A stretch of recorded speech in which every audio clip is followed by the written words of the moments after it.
Thank you, Pete. That's Pete Fountain in the background with the whole truth. We're going to try to squeeze in another number before we get out of here, maybe late in the show tonight.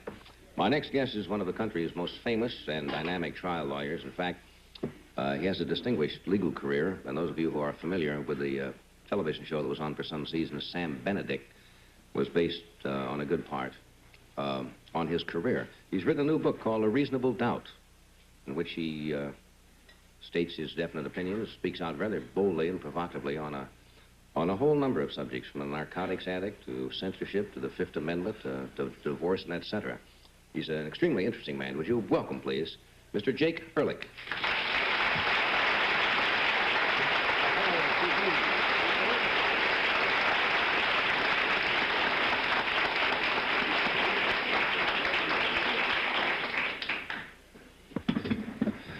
Good evening, Counselor. Good evening. I always hear that. They say that on television all the time.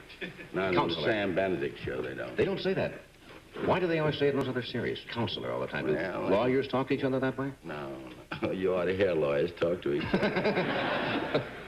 This is a most fascinating book. As I mentioned to you briefly in the little time we had to say hello before the program, I get probably 30 or 40 books a month from people who appear on the show, and most of them you don't have a chance to really look through. You look some of the highlights. And I sat up the last 2 nights with this book and called A Reasonable Doubt and got so fascinated. I guess the lay people who don't know much about the workings of the law, this is all fascinating. I'm glad you like it, what you do. Most interesting. One statement you had in here, it says when you are defending somebody, you say the first thing that you tell them is never plead guilty. Never plead guilty. Every man's entitled to a trial. He's presumed to be innocent until the contrary is proved to a moral certainty beyond a reasonable doubt. And that's his right under the law, and he ought to avail himself of that right. So never plead guilty. Let me ask you a question. Mm-hmm. What is your name? What is your name? I refuse to answer. No. My name is Johnny Carson. How do you know that to be your name? Well, it's on a birth certificate, legally recorded. That's hearsay. That's hearsay? Well, of course. Well, I mean, if it's legally recorded? That's still hearsay. Suppose you were born, and I must assume that you were born because you're here tonight with us. There's a certificate made out not by you, certificate made out by somebody else. That a boy child was born to Mr. and Mrs. Carson, and that he was named Johnny. Mm-hmm. That doesn't mean that you know that to be the fact. That means you have read that to be the fact. Okay? Yeah, I see what you mean. In other words, I only have to go by what is recorded. You're pleading guilty to something that you don't know of your own knowledge. In other words, I should have said, if somebody asked me who I am, I say I plead not guilty, right off. It doesn't go quite that far. Not that plead far. not guilty. I see what you mean. That is hearsay. I'm only accepting what somebody has said. What somebody else has said. But that would be legal. I mean, if you come in with a birth certificate, that proves you're more. Well, birth certificates are legal until they're attacked and proved to be invalid. That has happened, too. I get such a kick out, I think, about the second chapter of the book on new lawyers who start when they are trying to question a client and the things that they learn in court by not over-questioning or going too far. There are a couple of... Give a couple of illustrations. That's very dangerous. That's very dangerous. The apocryphal story is about the defense lawyer who's defending a fellow for driving while drunk. And the officer took the stand, and district attorney asked him a question, and he said, yes, the defendant was drunk. All right. You're a witness, he says to the defense. The defense says, how long have you been in the police department? He says, 1 year. Well, then he should have stopped right there. But he says, well, just a police officer for 1 year? Does that give you the authority and the learning and the experience to say that my client was drunk from what you observed? He says, oh, no. Well, then what was your reason? Oh, bartending for 18 years. In other words, quit when you're ahead. Quit when you're ahead. Quit when you got a no answer or a yes answer, the case may be. You lose cases. Yeah, all lawyers lose case. Sure. Well, when you're defending somebody, say in a criminal action, say it's a capital case, there's so many lawyer shows on television, and I'm sure they can be no more closer to the truth, most of them, than... Most of them are pretty close, yes. Do you feel really bad if you lose a case? I mean, especially if it's... I am the most miserable human being on earth when I lose. I go into that trial to win because I believe in it. Otherwise, I wouldn't be in it. And when I do the best I know how and something goes wrong, I suffer. But you've got to put yourself in your client's shoes, you know. What about the lie detector? We were talking about this device one night. No, the lie detector is hokum and it's bunk. It's like threatening somebody with a bullwhip. They say to a man, "Will you take a lie detector test?" Now, you can't use the results of a lie detector test in the courtroom. Uh-huh. The lie detector depends on a piece of machinery, depends on the person asking the questions. It depends on the physical condition of the person of whom the questions are asked.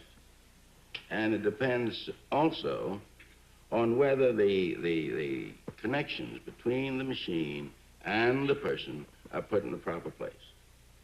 It really takes a tremendously trained person to handle Yes, this, doesn't it? But there are none. There are none. There was a case in the newspaper the other day where some little girl had gone in for a secretarial job in Washington, the government, and they strapped a lie detector on her, and some guy who'd been with the department for, 2 weeks with this machine was asking her all kinds of personal questions and so on. Certainly, but what they use it for, it's an instrument of fear. They say, now, if you're not guilty of this, well, why don't you take the lie detector test? In other words, indirectly making you testify against yourself. And nobody has to testify against himself. No, nobody has to testify against himself. Now, you find, I've seen some of these lie detector tests, and I think the fellow who was taking them in this particular series, he should have been convicted of some crime or other, mopery or something, because it was terrible what he did to this poor unfortunate. How do we do away with things like that? Well, we don't accept them in the law. We don't have anything to do with them. And yet still people are kind of coerced into... They're coerced into it because they feel if they say that, well, I won't take it, why, that indicates that something wrong. And it's a very bad thing. But is there any way possibly that you can't, by law, get rid of people using lie detectors? There's no law for it and no law against it. But you would advise... If anyone asked me to take a lie detector test, as we use that term commonly, nothing doing. In other words, would you advise the average person not to take a lie detector test? I would advise everybody not to take it. It's of no value in the courtroom. It can't do you any good. Why take something where you've got a 100% chance of losing? Can't do you any good and you can't win. That makes sense. We'll do this and we'll be back. We've got some more things to talk about. And now a few words about Glidden homogenized spread satin, the big difference in wall paint that makes it so easy to use. Notice how this paint covers. Fantastic. Hardly needs stirring at all. Now, Glidden vinyl acrylic spread satin is homogenized. It's creamy smooth, lets you cut preparation time. By Jiminy. This paint goes on real fast and easy. Now, why can't all paints be that smooth? Now, Glidden spread satin is homogenized, easier to apply. Special tests prove its smooth, easy flow, the way it clings to brush or roller. Amazing. I must be getting good. No brush marks. Now, Glidden spread satin is homogenized, won't leave brush or lap marks. Well, I'll be. This paint goes on over everything. Now, Glidden spread satin is homogenized. Use it on walls, woodwork, or wallpaper anywhere in your home. From every point of view, the easy paint for lazy people is now easier than ever to use. New Glidden spread satin, now homogenized. As to who you are. Yeah, and Henry says there's a reasonable doubt as to who I am, and you may be right there. Let's talk about the Fifth Amendment a little bit, because this is a term that has been bandied around very much in the last few years because I guess the great deal of congressional investigating committees, and where people have said, I refuse to answer, it's almost become a gag now. But It is the... Let's start with the congressional committees, if you don't mind, Johnny. right. Now, visualize this situation that a committee is organized at the request of some senator, let us say. And he is now going to investigate some particular subject that he has chosen. Well, let's just take the entertainment business. Oh, the entertainment business. Yes, there's been something going on about that. And he decides to sit up, and they put the cameras up around the room, and they call John Doe in. Now, in the first place, the mere fact that they call John Doe, the people say, uh-huh. Why John Doe? Why not Richard Rowe? You see? They can't walk you into a courtroom that way, but they can bring you before the committee. In other words, in a court of law, they would have to have some reasonable reason. They'd have to file an indictment or arrest you in the commission of an act or file an information or complaint. But a Senate committee can actually just say, I subpoena so-and-so, and you must come in and answer questions. You come on in. All right. And if you don't come in, the United States Marshal will go and get you. Now they now bring you in. And they say, now, Mr. John Doe, how long have you been connected with the entertainment world? I've been in 30 years. Well, did you know that there is such a thing as overcharging for tickets? Oh, yes. And did you go along with that? Well, what could I do? I couldn't do anything about it. Well, you're in the theatrical business. You got a theater, too, haven't you? Yeah. Yes. You're in the theatrical business. You got a theater. You know that they're overcharging. You know that they're robbing the people. And you say you can't do anything about it. Tell me why, Mr. John Doe. Why can't you do anything about it? Now, John Doe has now been held up to ridicule before the people who are watching the cameras.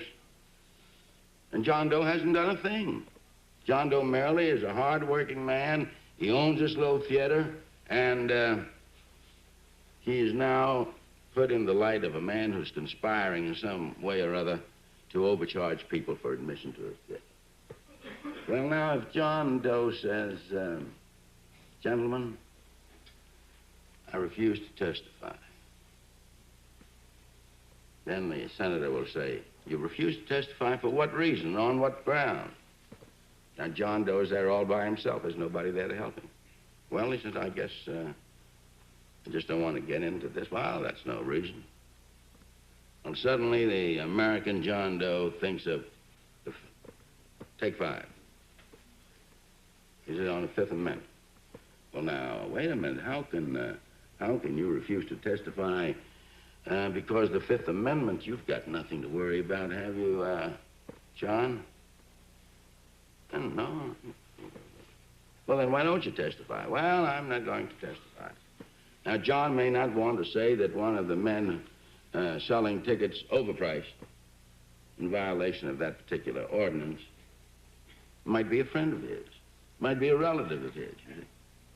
So now John Doe has committed no crime, has done nothing that he ought not to do, violated no law, doesn't want to hurt Sam Spivens or whoever it is.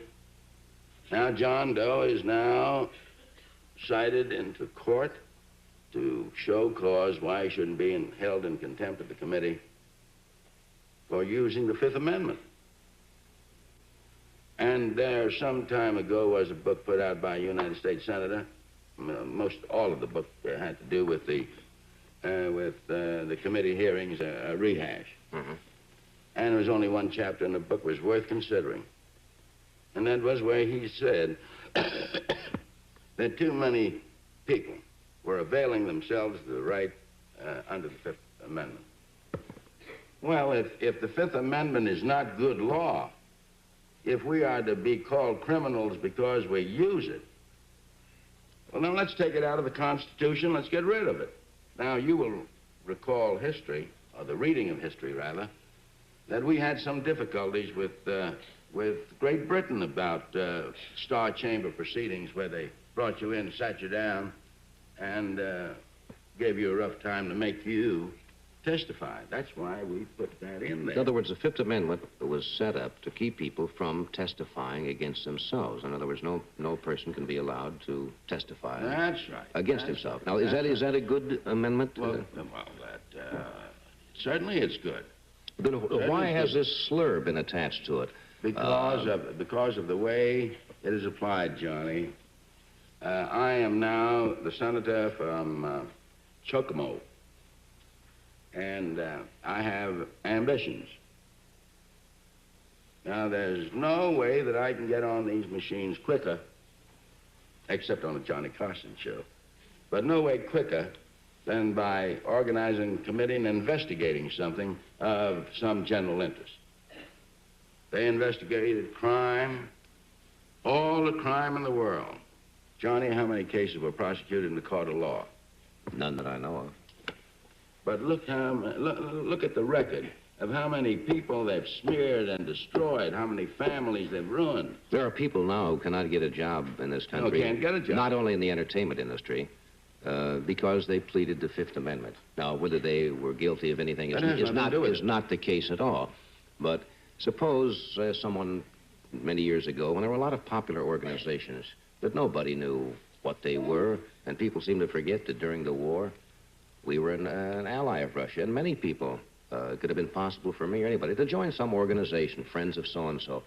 On the surface, a well-meaning cause. And so you joined it, maybe you went to a meeting, maybe you didn't, but you just maybe signed up for it, you were on a letterhead.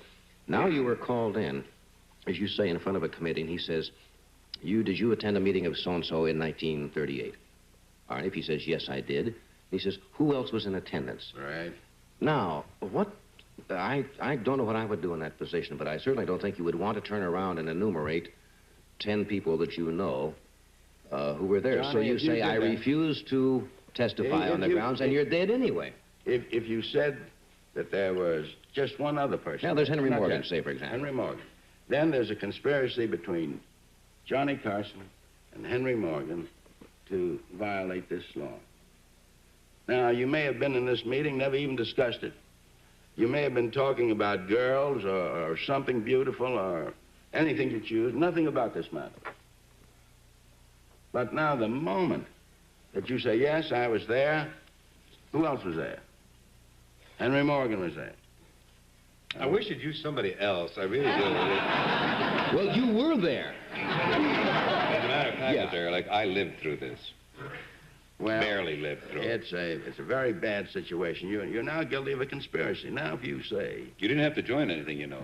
Nothing. If you just went to a dinner, which happened to me, somebody would say, are you for middle-income housing, we'll say. And that was pretty close to what it was. I said, yeah, I guess so. He said, would you come to a dinner, the thing? 10 years later, some brilliant man comes around and says, oh, you went to a dinner for the thing for the income, the housing. I said, yep, and I'd do it again. He'd say, well, there was a communist organization that's sponsoring that. I said, well, why didn't you tell me 10 years ago? Now I know that, too, now, but when you tried to do good, you could get killed. I was for the housing. I didn't know who was... Well, this is exactly why this Fifth Amendment has become...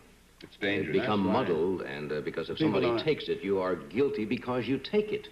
Sure. He's a Fifth Amendment, they say, and that's it, and it kills you. Well, as Mr. Ehrlich said in the beginning, the fact that they call you in. Why are you there? Now you're in trouble. Why are you there? That's all. Now, you know, when they had this, I want to say ridiculous hearing, and I'll call it that, down in Washington about television ratings. Oh, yes. They asked me to go down. Now, I said, what would happen if I would refuse to go? I said, they said, well, they would issue a subpoena. That's right. So I went down to Washington. I talked about it on the show. For this, they were investigating television ratings. Now, nothing has ever come of that. People have been familiar with television ratings ever since radio has existed. I don't know what they think they were going to do about it. They exist. And we went through a whole lot of stuff. And he says, did you ever lose shows because of a television rating? And the naivete of the question, I said, yeah. Did you know other people lost them? I said, yes, Senator, I did. And they went on and on and on. And when it was all over, nothing ever happened about it. No, but if you don't go... Except that they got some publicity. A lot of publicity. It was on television. And then there's another thing you should remember hereafter, Johnny. Never volunteer to go. You want me, you subpoena me. In addition to... In other words, rather than accepting, I should have been subpoenaed. That's right. Well, I just Because figured then if you're I brought didn't in do- there against your will and desire. So you're brought in. Ah, So you're not voluntarily going in there. And I then when see. you're brought in, you may exercise such rights as you have under the law. I wouldn't do that.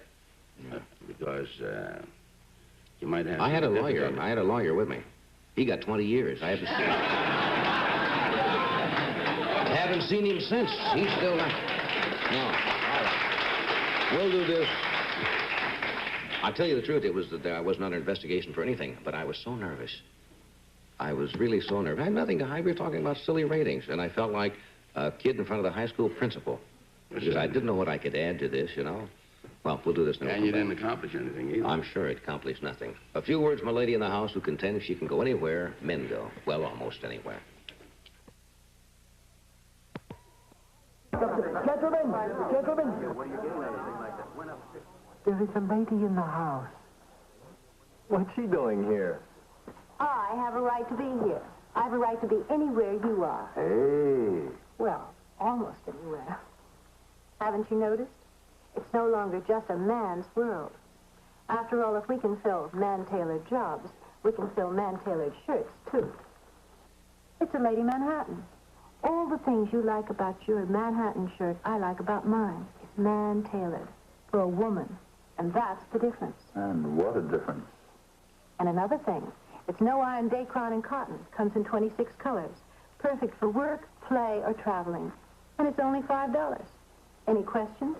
Who'd ever think we'd both be wearing the same kind of shirt? You don't mind, do you?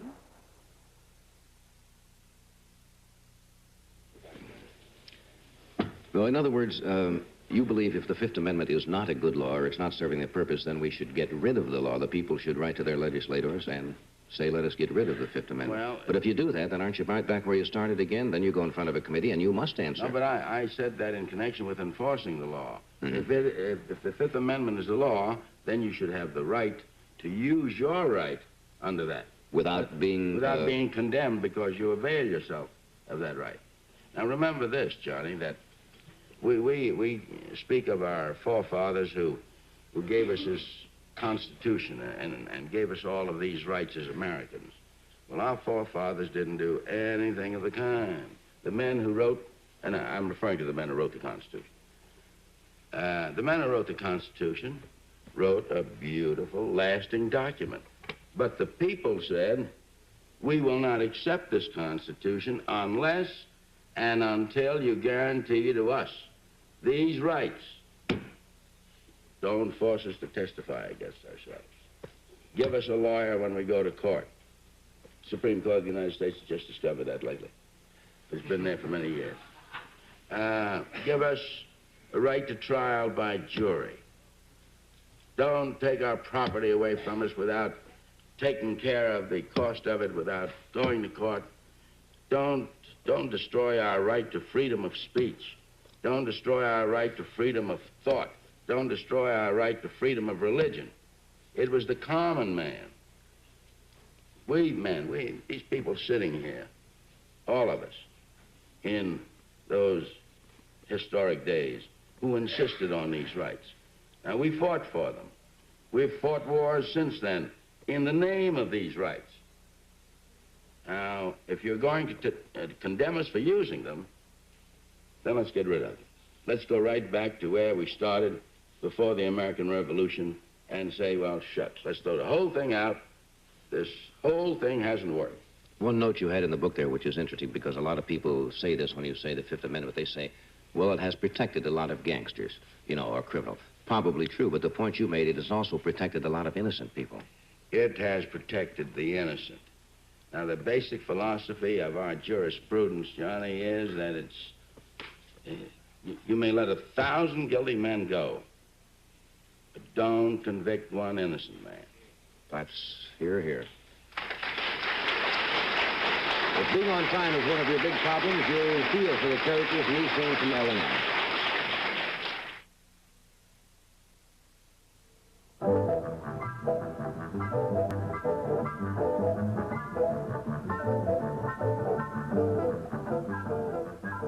When a cigarette means a lot. You get lots more pleasure from L&M, the rich flavor cigarette with the modern all-white filter. It's the rich flavor leaf that does it. L&M has actually more of this longer-aged and extra-pure tobacco leaf than even some unfiltered cigarettes. L&M's got more balance. More balance in the blend. More flavor. More flavor in the smoke. More taste. More taste through the filter. Lots more pleasure from L&M. And L&M's filter is a modern filter. All white inside and outside. L&M's the filter cigarette for people who really like rich flavor. More balance, more flavor, more taste. Get lots more pleasure from L&M.